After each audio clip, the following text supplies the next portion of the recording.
challenges are a blessing. Every challenge is an opportunity for us to grow, because it is when you meet with a challenge that you start thinking.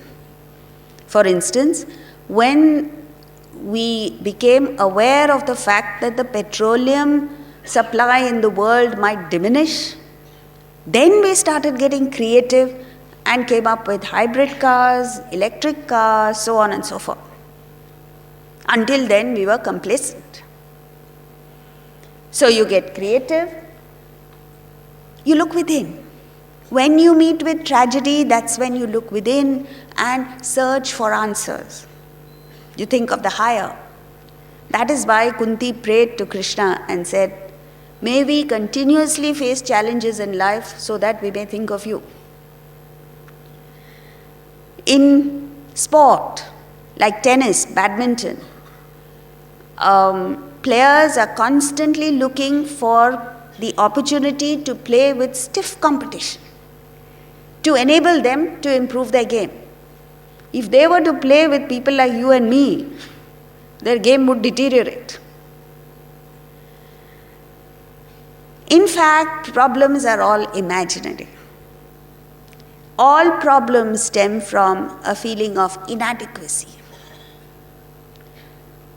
And this inadequacy leads to a feeling of inferiority, insecurity, which leads to complexes. So someone believes, oh, my sister is better looking than me, the brother is richer than me, and my best friend is better than me, so on and so forth.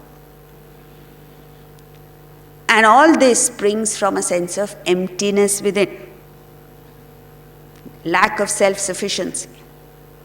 So it is this that creates problems. Let's take the example of our skin. If you have a slight bruise on the hand, your hand becomes really sensitive.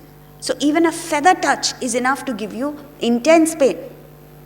But normal skin can withstand a lot of pressure, heat, so on and so forth. Similarly, it is our minds that are bruised and super sensitive. You're hypersensitive. So the slightest thing happens around you and you react with a lot of pain.